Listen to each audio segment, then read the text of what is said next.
For several years I've been very interested in Zimbabwe, because Robert Mugabe is pretty much the only African leader trying to totally dislodge white power in Africa. A little history lesson on Zimbabwe. White supremacy came to Zimbabwe starting with the genocidal lunatic Cecil Rhodes. The country was then renamed Rhodesia. As usual, white power attempting to erase a people by trying to rename them, since names link us to a specific time, place, and culture. About the only thing that remains of Cecil Rhodes today is the so-called Rhodes Scholarship. Many presidents and so-called white liberals have gotten it and are proud of it. The Zimbabwean people did to Cecil Rhodes what all Africans do. They fought him until they won. But, as so often happened, after the Europeans lost power, they may have lost the war, but they won the peace. In Uganda, the British installed Idi Amin to be their puppet and protect their interest, which he did, until he eventually became more willful than they were willing to allow. He tossed out the Asians and denounced the whites. They've claimed, with hardly any evidence, that he murdered thousands, hundreds of thousands, possibly millions. Of course, not a single word of this is true, but it's been repeated so often that people have bought into it. In Kenya, the Brits had no problem letting their hand-picked puppet, Daniel Moi, run things for over 20 years, and when the people eventually barred him from running again, he passed the torch, or rather the knife, to yet another white stooge, Mwai Kibaki. I don't think I have to tell you that South Africa's first black president was himself handpicked by the very whites whom his so-called Truth Commission has arbitrarily decided to exempt from any and all prosecutions.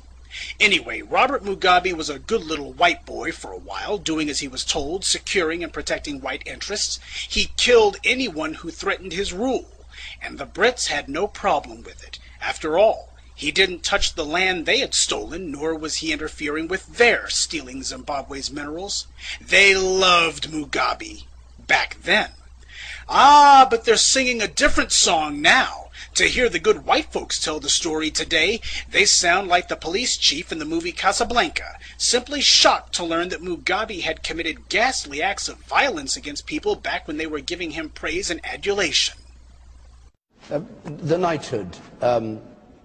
Foreign Secretary, do you believe he should be stripped of his knighthood? Well, I was horrified to find out that Robert Mugabe had a knighthood. You didn't know? No, I didn't know that he was Sir Robert Mugabe. You became Foreign Secretary without knowing that? The important... Just on the knighthood, Douglas heard you were Foreign Secretary when he was given the knighthood, I think. I think not. You were in the government when he was given the knighthood. 94? What were you in 94? I was Foreign Secretary. That was when he was given his knighthood. But not by the. Well, I must plead total amnesia, not by me, and not, I think, by the British government. But I'm not Who else sure. can give him a knighthood except the British government? I simply do not know the answer to that. But what I was going to raise was that he was known when he got that knighthood, whoever gave it to him, the British government, or I can't think of any other government that could give it to him, it was known already by them that he had massacred 20,000 people in Matabeleland with North Korean trained armies in the 80s. Why was he ever given a knighthood? He hosted a Commonwealth conference, and conceivably it might have been in recognition of that. The Queen went there. He was, I don't say in good standing, but he was a member of the Commonwealth alongside a lot of other people. Of course you did. That's right. Robert Mugabe is actually Sir Robert Mugabe, a knight of the British Empire. So, if Mugabe was a loyal wannabe white boy, what changed? Under immense pressure from the African people, he eventually became dissatisfied with being the whites' lackey and decided to start taking back his people's land. This is where the British and the Americans declared war on him. The main cheerleaders against Mugabe has been the BBC, the British news outlet through whom the world has gotten its news about Zimbabwe for the last 30 years. They've accused him of everything but the Jewish Holocaust.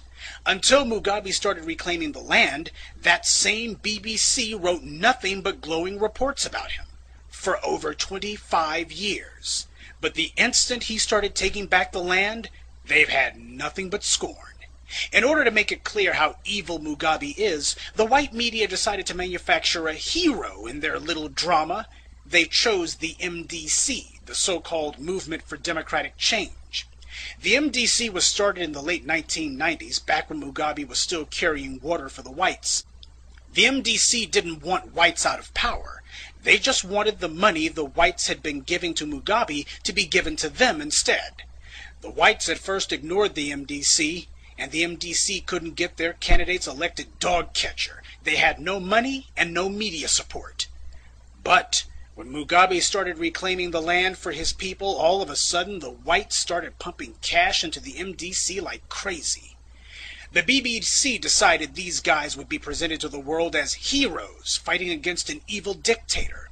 Of course, they never tell anyone that the only thing the MDC is fighting for is for whites to keep the land they've stolen. No economic policy, no agricultural policy, no educational policies.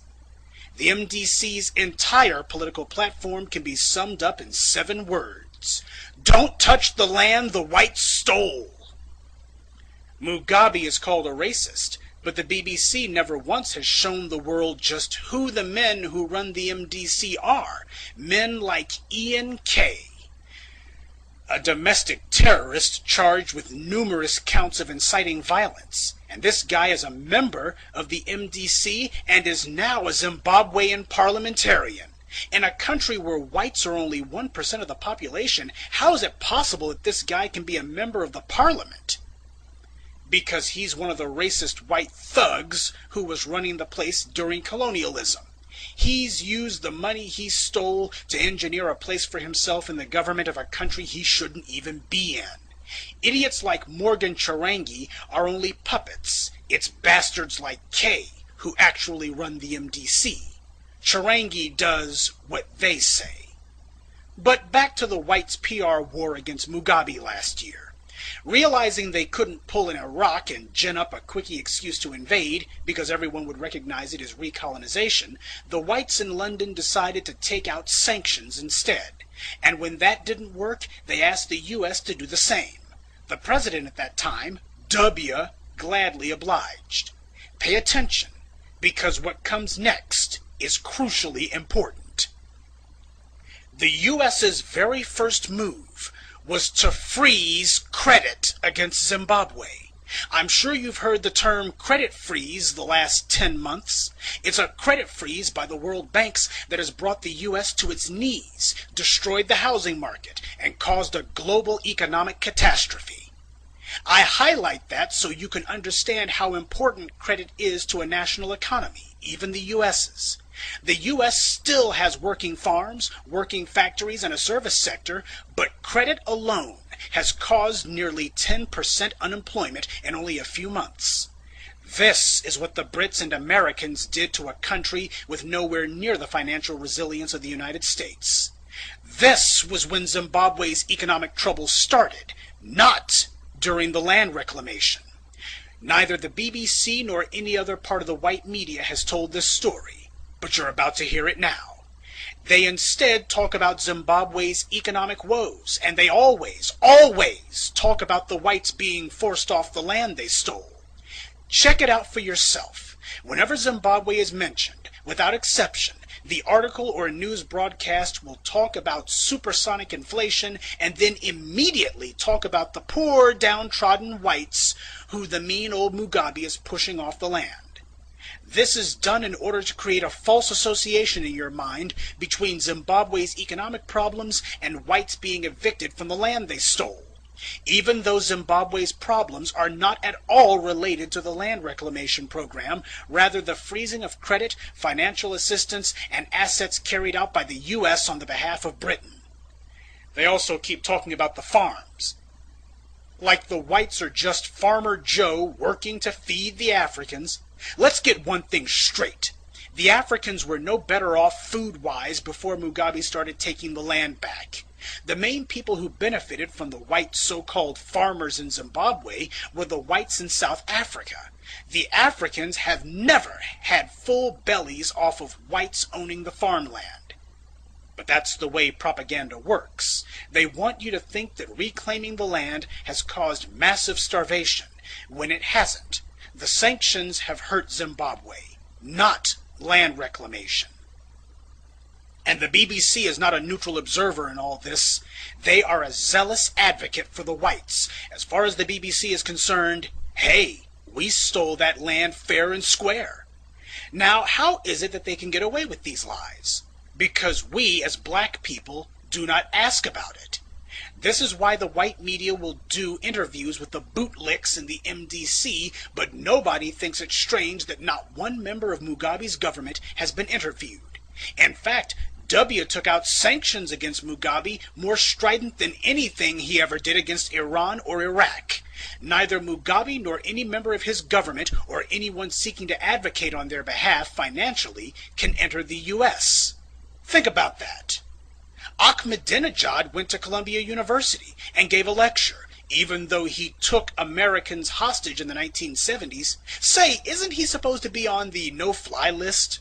The U.S. has removed sanctions against Libya and normalized relations with that country, even though Gaddafi was responsible for the deaths of Americans, the destruction of U.S. airplanes, and numerous acts of terror against the U.S., for which he has neither been punished nor so much as apologized.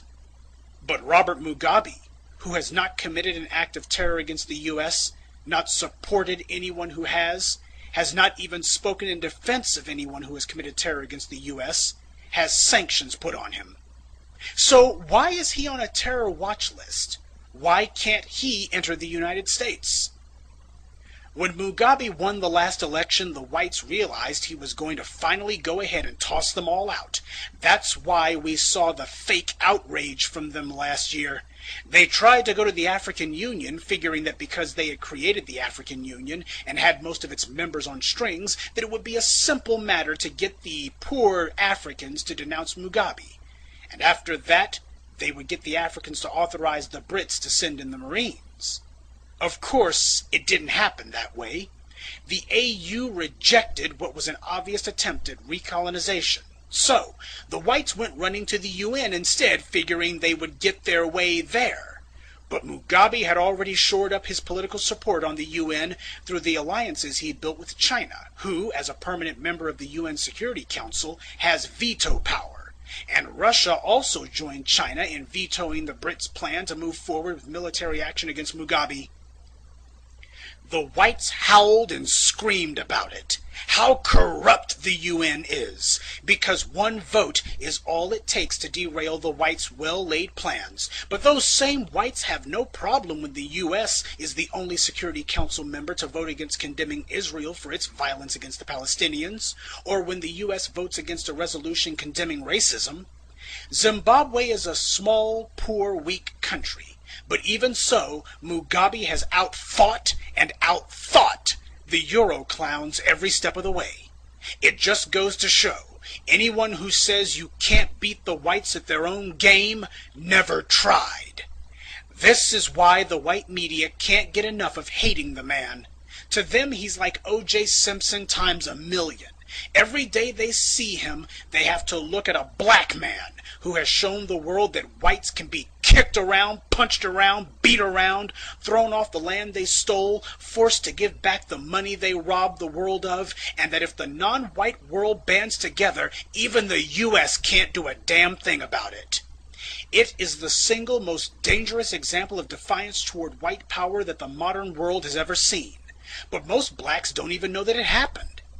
What happened to Africa under white rule was the same thing you see today, a relentless PR war to convince the world the Africans were primitive savages and they'd be better off with whites in charge. They can't force the issue, so they need to use the last bastion of white power, the media, to fool people into coming to that conclusion on their own. This is why they cannot allow Mugabe's people into the country, why no reporters will talk to him, and why they must demonize him day and night. Mugabe represents the greatest threat to white power the world has ever seen in the modern age. He's no Nelson Mandela, no stooge. He's a man, a black man, standing on his own 2 feet. No, I don't forgive the thousands of lives Mugabe took, but as it stands, he is fighting for the right thing now. I wouldn't build him any monuments, nor would I praise him. But it's not Mugabe I care about. It's Africa. So I support what he's doing. Because it's way past time somebody had the guts to. This is why President Obama extended, yes, you heard me right, extended the sanctions W took out against Zimbabwe. That's right. Obama is carrying out the whites' orders. And he has no problem letting Zimbabwe's government leaders into the country just so long as they're leaders that the whites approve of. If the whites were really so concerned about electoral fraud and election-related violence in Africa, why haven't they said a word about Kenya? Because at the same time we saw whites working themselves into a lather because some white troublemakers said their votes didn't get counted, in Nairobi, the British-backed dictator was busy killing over 1,000 of his fellow Kenyans and displacing tens of thousands more. Just so you know, even the most outrageous death tolls Mugabe has been accused of in 2008 only came to 130 at most.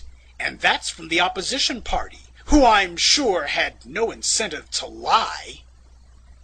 All the world press talked about the real massacre going on in Kenya, the real barbarity taking place by the British hand-picked stooge in Nairobi.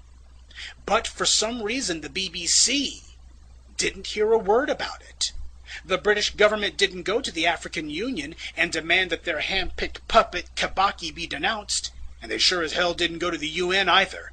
2 disputed elections, claims of governmental violence in both cases, but one saw the death toll reach astronomical heights, while in the other case the casualties were negligible. Yet who did the whites choose to go after?